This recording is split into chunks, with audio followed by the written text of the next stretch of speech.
action.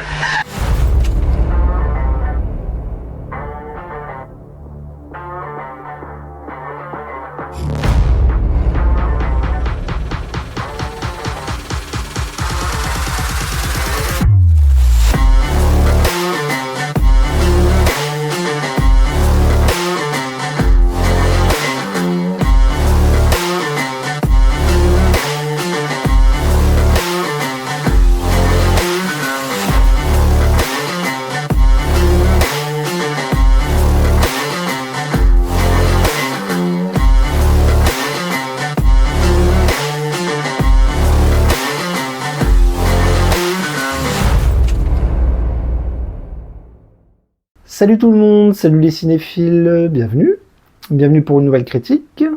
Alors aujourd'hui on va parler cinéma avec le deuxième film de Coralie Fraja, The Substance. C'est parti. The Substance est un film d'horreur français sorti en 2024, coproduit avec les États-Unis et le Royaume-Uni, écrit et réalisé par Coralie Fraja. Le film est présenté en compétition officielle au Festival de Cannes en 2024 et remporte le prix du scénario. Coralie Fraja est une réalisatrice et scénariste française. Elle fait ses études à Sciences Po, à Paris, puis passe une année à l'École nationale supérieure des métiers de l'image et du son en 2010 afin de se former à l'art cinématographique. En 2003, Coralie Fraja sort son premier court-métrage intitulé Le Télégramme. La réalisatrice s'essaie ensuite au format série, toujours pour la télévision. Son deuxième court-métrage, Reality Plus, est dévoilé en 2014, puis elle sort son premier long-métrage, Revenge, en 2017. Elle est membre du collectif 50-50 qui a pour but de promouvoir l'égalité des femmes et des hommes et la diversité dans le cinéma et l'audiovisuel. En 2024, la réalisatrice présente The Substance à Cannes en 2024 qu'on va voir ici. Côté histoire, le film raconte l'histoire d'Elizabeth Sparkle, une star d'Hollywood dont la carrière est sur le déclin dans un univers où l'apparence est au-dessus de tout.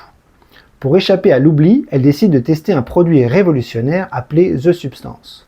En une semaine, une version plus jeune, plus belle et plus parfaite d'elle-même est créée, la propulsant de nouveau au rang de star incontestée de Los Angeles. Problème, si le produit n'est pas utilisé correctement, les conséquences peuvent s'avérer catastrophiques. Alors, est-ce que j'ai aimé ou est-ce que je n'ai pas aimé The Substance ? Eh bien, je dois dire que j'ai trouvé ça assez moyen. Après des tas et des tas de critiques élogieuses à propos de ce film, la curiosité s'était emparée de mon cerveau et je me dirigeais vers le visionnage de cet étrange objet filmique avec beaucoup d'attentes et de questionnements au vu d'une bande-annonce bizarre et d'extraits sur les réseaux sociaux se multipliant jour après jour, tous aussi énigmatiques les uns que les autres, avec des commentaires plus ou moins positifs et dithyrambiques. C'est, je crois, ce qu'on appelle faire le buzz. Après visionnage, je dois dire que la hype est assez vite retombée de mon côté. Même si le film brasse des thèmes intéressants, intelligents et très actuels comme la recherche de la jeunesse éternelle, le rapport au monde du spectacle comme industrie détruisant les femmes, le rapport au corps et à l'identité ou la critique du pouvoir et du patriarcat, le film se perd malheureusement dans une forme assez lourde et chargée en termes de film de genre aux 1000 citations. Malgré le fait que le film s'inscrit dans une tendance wokiste totalement dans l'air du temps, la violence et le traitement de l'horreur présente dans le métrage auraient pu sauver le tout avec une certaine forme d'humour noir et de second degré virant à la franche rigolade, mais forcé de constater qu'il n'en est rien. Le traitement horrifique est ici vu et revu et il est difficile d'y trouver une certaine forme d'originalité.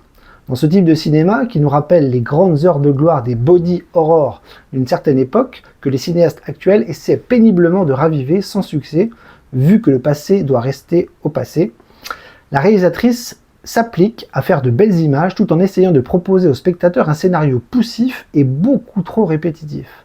Rappelons que le body horror est un sous-genre du cinéma d'horreur qui expose intentionnellement des violations graphiques perturbant le corps humain sous toutes ses formes.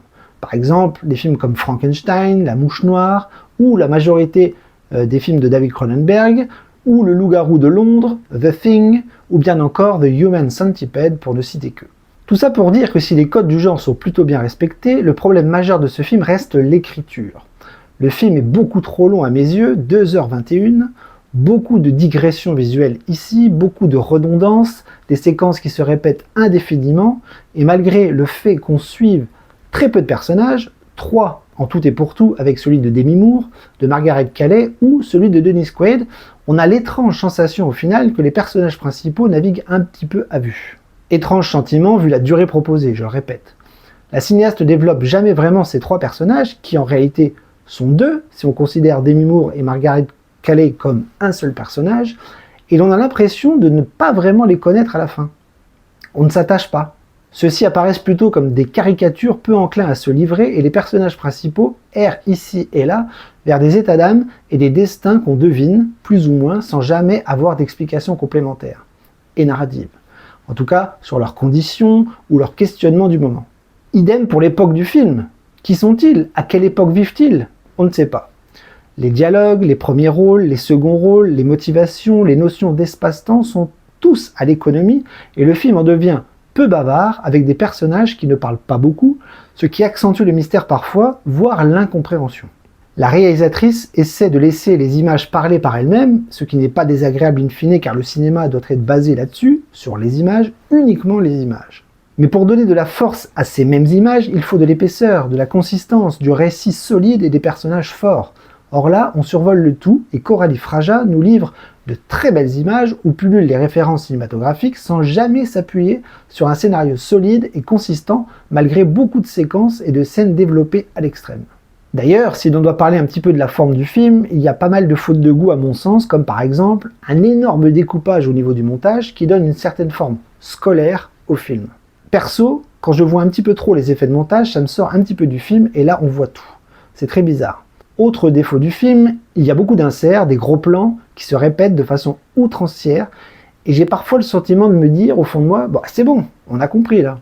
Même problématique pour la photographie du film. La lumière blanche est omniprésente et les couleurs sont trop flashy à mes yeux. Il y a pour moi un côté clinique qui ne fonctionne pas dans le genre qu'elle aborde. Quand le personnage joué par Demi Moore commence à décliner, le film devrait tomber dans une forme de noirceur, d'obscurité, et ça n'arrivera jamais. Au contraire, le film garde ses allures rose bonbon, ultra colorées, voire surexposées jusqu'à la fin. Et même en filmant la créature, cette surexposition finit par rendre le monstre assez ridicule, où l'on finit par voir que le plastique, le maquillage, le latex et les effets numériques. Comme vous l'aurez compris, ma note ne sera pas très élevée, ayant trouvé le film moyen, j'ai mis un B-. Le film partait sûrement sur de très belles intentions, et le tout n'est pas désagréable, mais j'y vois de trop mauvaises ficelles tirées. Le film m'a paru lourdingue sur certains aspects, et m'a donné l'impression de tourner un peu à vide parfois. C'est vraiment dommage, car le film est un peu français, et le cinéma de genre français, il est toujours à défendre, et ça c'est vraiment dommage. Je vous laisse donc là-dessus, pas sûr que ma critique vous aura donné envie de voir The Substance, mais vu tout le tintouin médiatique qu'il y a eu, et qu'il y a encore autour de ce film, vous allez avoir du mal à passer à côté je pense. Faites-vous votre propre opinion, et l'important c'est de regarder des films, donc regardez-le. On se retrouve très rapidement sur la chaîne pour une nouvelle critique, alors un film ou une série, nous verrons. En attendant, je vous dis à très vite et coupez!